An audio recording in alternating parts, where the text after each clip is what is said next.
Salam gars yi j'espère que yéen a ngi si jàmm j'espère tamit que koor gi méttiwul si yéen léegi nag balaa ñoo commencé benn affaire rek laa bëgg ngeen def yéen ñëpp aimé leen vidéo bi ngeen abonné wu bu fekkee defu goo leen ko. léegi nag ñoo ngi troisième épisode histoire koor gi kon nu ma leen ko waxee chaque jour dinaa posté benn histoire looloo tax ngeen war a abonné wu ngeen activé cloche de notification bi ngeen xam ni boo leen paree ndogu rek ngeen gis vidéo bi. bëggoon naa leen laaj benn question est-ce que gëm ngeen ni nit mën na dee mu dee ci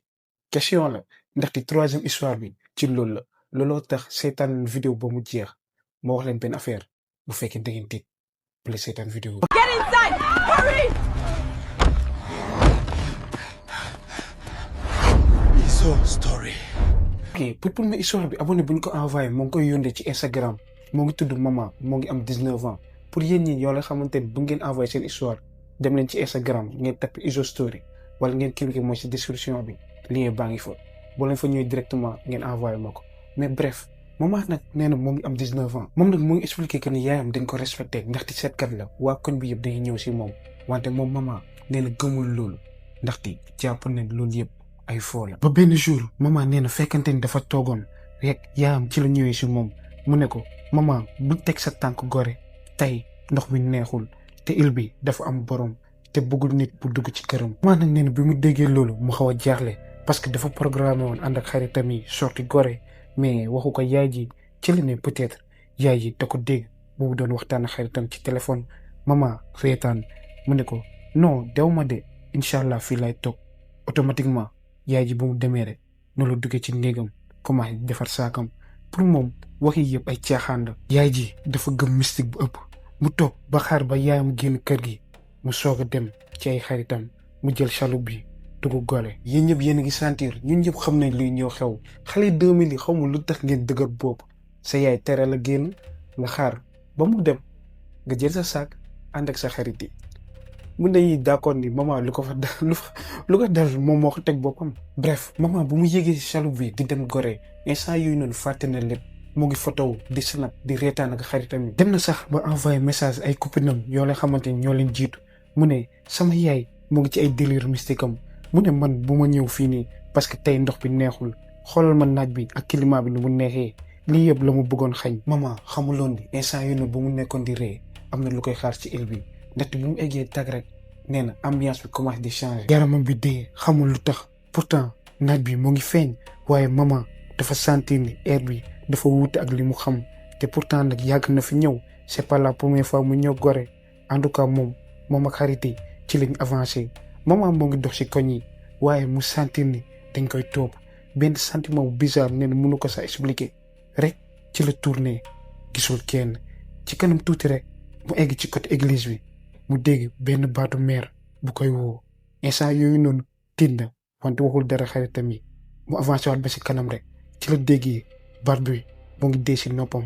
mu ne ko waxoon nañ la ko lu tax nga ñëw instant yi noonu rek Mama ci la paniqué bi mu déggee loolu mu tiit. rek mu buux xaritam bi xarit bi ci la ko ne Mama ça va xarit yëpp ci lañ ko laajee lu la dal wante Mama ci la leen ne mais yéen xanaa déggoo leen ku ñuy woo am na benn paa bu may woo instant yooyu noonu rek gars yi ñoom ñoom di tourné ñu ne gisuñu kenn benn paa mu ne non dafa mel ni baatu meer la wante ba léegi nii ñu xoolaat gisuñu kenn mu mayoon exactement Mama ci la comprendre peut-être lu nekk di ko woo noonu du nit instant yooyu noonu exactement rek ci la commencé di fàttaliku kàddu yaayam yu mu ko waxoon balaa moo ñëw da ko waxoon ni île bi dafa am borom. Mama ci la ko commencé gëm Mama yooyu noonu commencé di paniquer mu wax xarit yi dama bëgg dem ñibbi ñu dellu wante xarit yi ñoom ñu bañ ñu ne non nañuy toog ba timis jot. Mama ci la xamee ni moom kese mënu dellu ci la ne waa ok mu ànd ak ñoom. Mama bi mu nangoo foofu noonu la lépp di commencé timis bu mu jotee ñu ngi wër moom ak copinam yi ñoo ngi photo wu fekkente ni ñoo ngi féetoog falaise bi téléphone Mama commencé di tàng jër mel ni xal écran bi bu mu ko xoolee mu tuuru Mama yooyu noonu rek si la sentiré ni am na benn loxo bu rëy bu tegu ci ay mbagam bi mu ko xoolee mu gis loxo bu am ay baaraam yu bari loxo bi nag moo ngi ñuul kukk Mama ci la paniqué mu bëgg daw ci embarcadère bi ngir jël chaloupe bi dem ñibbi waaye bu mu doon daw chaque koñ bu mu dugg dafay mel ni da koy yóbbaat ci ginnaaw instant yooyu noonu rek ci la gisaatee xaritam ñoom ñëpp ñoo ngi koy topp wante Mama moo ngi daw moom kese xarit yaa ngi ci ginnaaw di ko yuux maman bëggul saa taxaw. waaye yooyu noonu fekkante ni ba léegi arrêté wul rek ci la sentir ni benn lakk bu metti ci baatam mu lal ko pour xool wante baat bi dafa tooy. bi mu xoolee baaraam yi ci la gisee ni ndoxu géej la wante ndox bi mu ngi xeeñ xund. wante maman malgré lakk-lakk bu mu sentir mooy ci dox bi mu continuer di daw ba mu eggee ci côté embarcadère bi xarit yi ñoom ñëw ci lay ñëwee ci côté am ñu commencé di ko laaj maman lan la wante moom faalewu leen sax ci lañ ne yow heure yi crise d'angoisse rek diitu dara da nga paniqué wante ba léegi xool leen chaloupe bi bu mu gaaree mu yëg ci bato bi ñoom ñëpp ñu topp ko maman ci la beroo benn côté rek toog xarit yi ñu ngi jaaxal ak moom ñoom ñëpp ba léegi ñu ngi jéem wax moom wante maman faalewu leen sax mu ngi toog rek maman yooyu noonu ci la tourné mu xool côté vitre bi au lieu mu gis géej bi di reflet vitre bi gisul kanamu xaritam yi gisul géej bi waaye ay nit yuy enchaîné nit yooyu noonu nekkuñu ci bato bi maman tiitaange jàpp na ko plus bu mu leen gën a xoolee mu xam ne nit yi nii duñu ay nit ndaxte seen bët yi dafa xaw bizarre wante lu ko gën a jaaxal mooy ci digg nit yi am na kenn ko la xamante ni moo gën a njool ñoom ñëpp maman nee na kooku noonu bu commencé di ko nuyu wante instant yi noonu tiitaange jàpp na ko ci la sëggee mu bañ a xool dara xarit yi ñoom ñëpp a jaaxle bato bu mu egsee automatiquement mu daw génn ñoom ñëpp bu ñu jëlee taxi ba léegi nii maman moo ngi jooy wante waxul dara xarit yi bu mu eggee mooy ci kër yaayam automatiquement mu daw dugg bu mu eggee ci salle bi mu gis yaay ji toog wante yaay ji fu mu toog noonu dafa xaw a lëndëm benn sondal rek mooy tàkk rek yaay ji ci la ko nii du gis nga ko daje nga moom wante maman yooyu noonu moo ngi gën a jooy ci la dawee mu dem ci tànk yaay ji sujjul téye tànk yi wante yaay ji ci la commencé di wax moom commencé di ray karaw bi maman yooyu noonu exactement rek fekkante ni moo ngi jooy daan na ci tànk yaayam yaay bi commencé di ray karaw bi bu mu ko yëkkatee rek maman nee na ci la sentiree ni fi mu lakk ci baat bi commencé di saf yaay ji ne ko am na benn marque bu xonk bu nekk sa doog dafa mel ni affaire bi moo la marqué te marque bii nii dafa xonk trop dafa am forme caabi. maman nag nee na jour boobu noonu yaay ji ci la ko expliqué clairement am na lu mu àndaaleel maanaam am na lu ko dugg ci gàttal dafa am forra maman yooyu noonu maman nee na mënatul dund normalement bien vrai que du daanu deful dara mais jour yi si toog day commencé di gis ay affaires yu bizarre wante yaay ji def na kéetal lay kantanam mais affaire day dem di gën a aggravé wu ba maman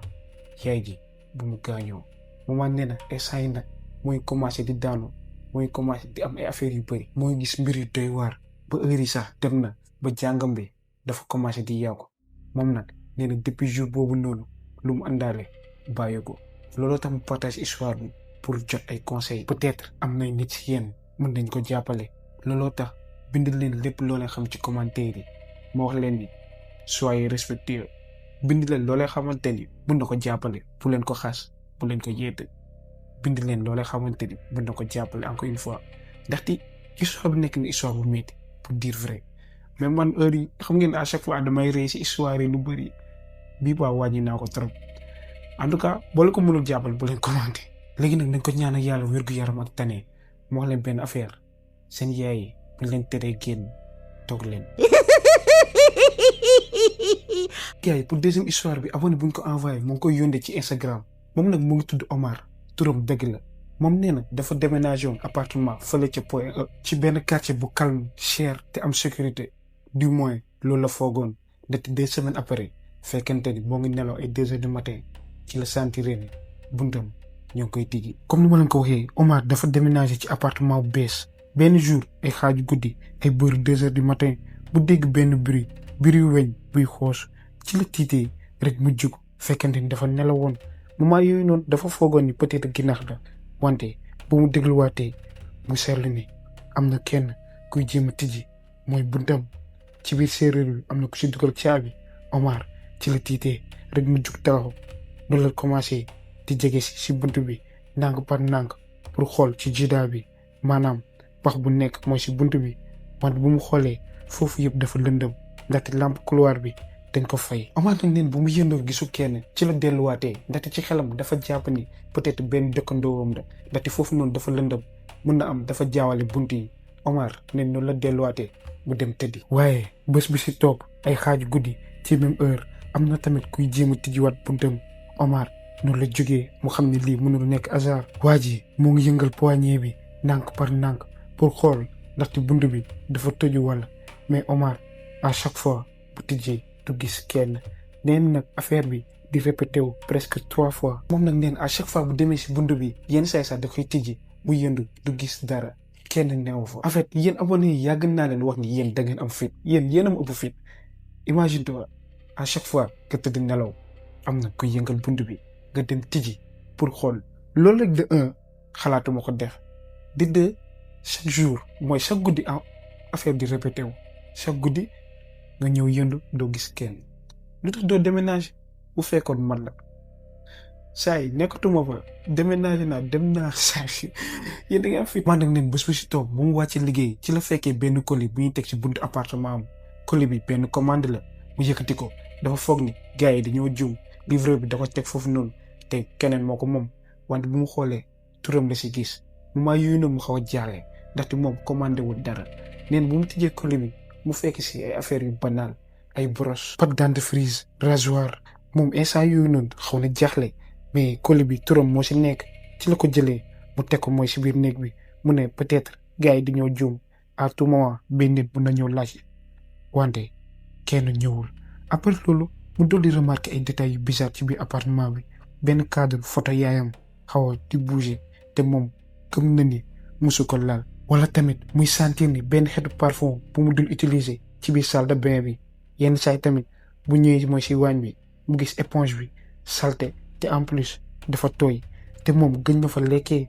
moment yooyu noonu Omar ci la commencé tiit foofu mu commencé di naan ni mu ne peut-être am na jinne bu nekk ci biir kër gi. ci la woowee benn oustaz bu mu xamanteel ñëw ci biir appartement bi def ay ñaan wante neen après loolu dara ndaxte détails yu bizarre yi ñoo ngi dem di gën a aggravé wu. mais yow Omar ba léegi décidé woo déménager da ngeen am fit. Omar nee na jour yi si toog mënul nelaw normalement ndaxte tiitaange moo koy jàpp day teel a yeewu mu daw dem xëy. benn jour nag mu am benn idée bu garaaw nee na day jël caméra otoom mu dugal ko mooy si nekk bi au moins affaire bu filmer dara dina ko xam. loolu la ko jëlee mu nëbbu ko si benn boîte mouchoir mu orienté caméra bi ci buntu appartement bi pour nit bu duggee wala peut-être tamit mooy jinne bu muy xaar bu rombee au moins sax dina ko gis. Omar am na benn idée bu garaaw nee na noonu la demee liggéey journée boobu noonu yëpp xelam ci appartement bi la ne. nee nag bu mu ñëwaatee bu mu wàccee liggéey automatiquement lu mu njëkki def mooy dem xool image yi yëpp bu mu ñëwee mu xool ci la gisee lu koy beet ndaxte ci biir appartement bi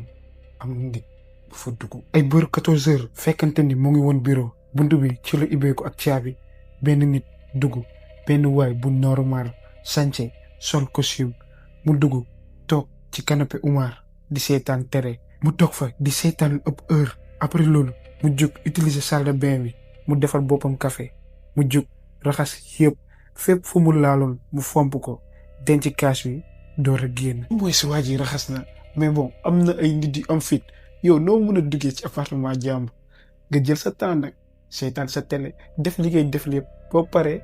nga fomp génn dem sa yoon. bref maa ngi ree mais Omar bu mu gisee loolu man mënuma saa sentir tiitaange bu mu yëg wante neen automatiquement ci la génnee woo police woo agent immobilier bi si saa si gars yi organiser benn piège. man nag dem fanaani kër xaritam lendemain bi gars yi woo ko ñu ne jàpp nañ ko waa ji fekkente ni même habitude bi rek moo ngi woon foofu noonu di seetaan télé police yi dugg jàpp ko. après loolu nag ci lañ xamee waa ji ndeketi kan la ndeketi waa ji benn ancien locataire la woon dafa jël caabi photocopier lépp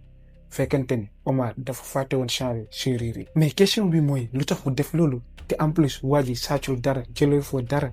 Omar nee na waa ji d'après ci ay waxam nee na affaire bi da ko neex rek te en plus waa ji ñàkkul nekk na borom alal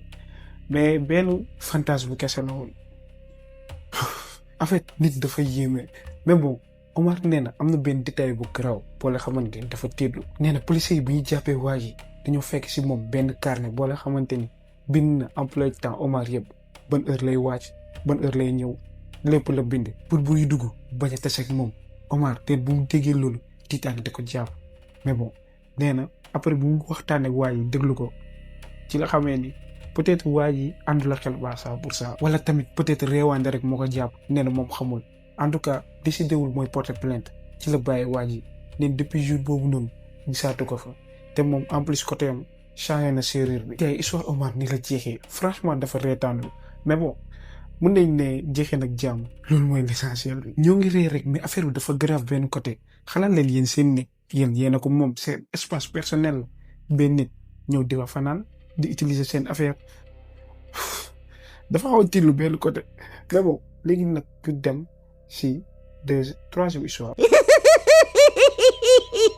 nag gars yi egg nañ si troisième histoire bi histoire bu gën a tiilu si vidéo bi léegi nag histoire bi abonné buñ ko raconté du moom moo ko dund wante nijaayam la te en plus nijaay bi nekkul fii nii si Sénégal mu ngi fële ca Kabo. mais balaa ñoo commencé bëggoon naa leen préciser que ni tur yi ngeen di dégg nii yëpp dama ko changé mais histoire bi mu xewee noonu laa ko raconté ndaxte di ngeen comprendre lu tax ma changé léegi histoire bi dafa xaw a délicat. Modou moom kese moo dëkk ci appartement depuis bi jabaram gaañoo depuis 1 mois benn guddi mu ngi soog a wàcc liggéey mu sentir benn xet bu bizarre bu mu duggee ci biir appartement bi ndaxte xàmme na xet boobu noonu du ay souvenir xet bi cuuraayu jabaram bu mu doon taal chaque guddi la. appartement bi dafa fees teel ak saxaar mënu saa gis normalement loolu mooy firnde ni instant yooyu noonu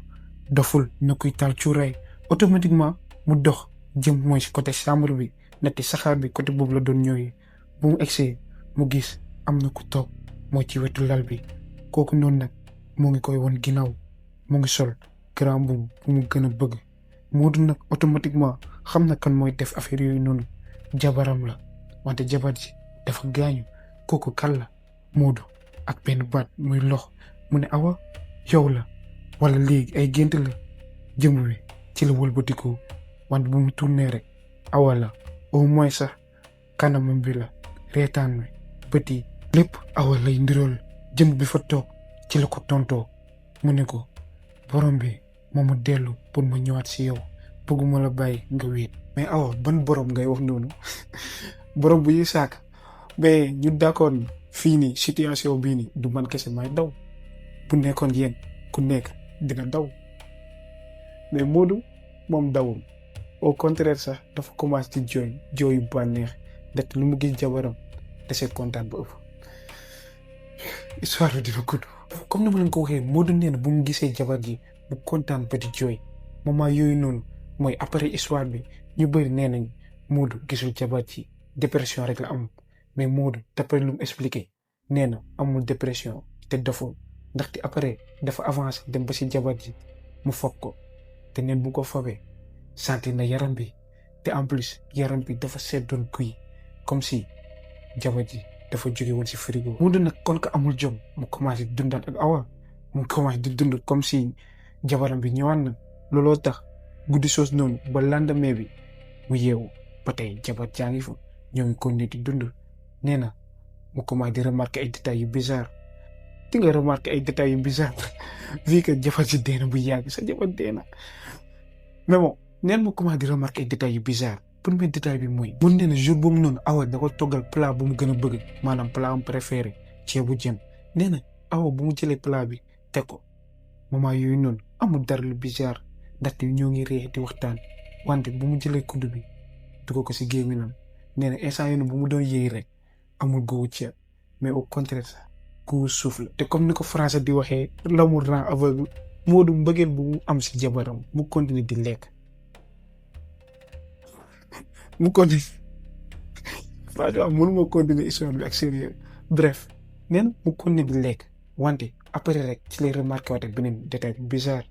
foofu noonu dafa xaw a lëndam Modou noonu la jógee pour déplacer rideau yi mooy fenêtre bi au moins sa lumière bi dugg wante bu mu demee ba di ko déplacer rek pour tijji ko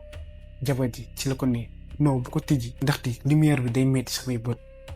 Modou ci la delluwaatee mu toog ñu nekk si lëndam bi wante am na benn affaire bu mu remarqué journée boobu noonu yëpp jabar ji ci chambre bi rek la yem même bu mu doon togg sax fàtte naa la jot détail bi foofu la toogee Modou nag ci la ko laajee mais yow lu tax doo génn jabar ji neen fa la bëgg des. guddi bu mu jotee Modou yow ak tiitaange xamul lu xew mu sentir ni am na ku koy xool ci la tourné rek mu gis awa mu ngi sukk ci benn coin chambre bi fu mu nekk dafa lëndëm mu ngi fixé Modou sans xeef bi mu xoolee ci seetu bi Modou neen moment yooyu noonu ci la gën a tiit ndaxte Awa feeñul moom kese moo toog mooy si lal bi moment yooyu exactement rek Modou nee na moom loolu mënatul digérer loolu xamul nag mu mën a rëccee ndaxte Awa nu mu koy xoolee comme si gaynde bu xiif yàpp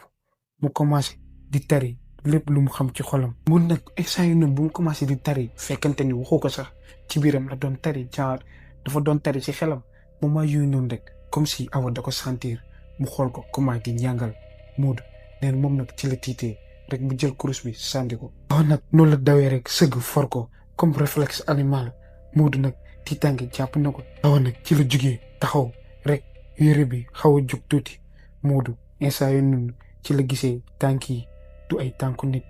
wante ay tànku pay la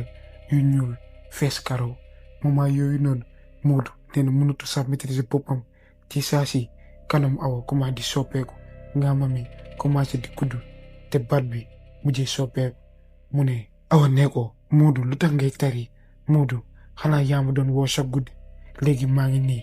instant yooyu noonu rek Modou ci Moussa comprendre noonu la dawee génn appartement bi mu commencé di yuux solul daal solul dara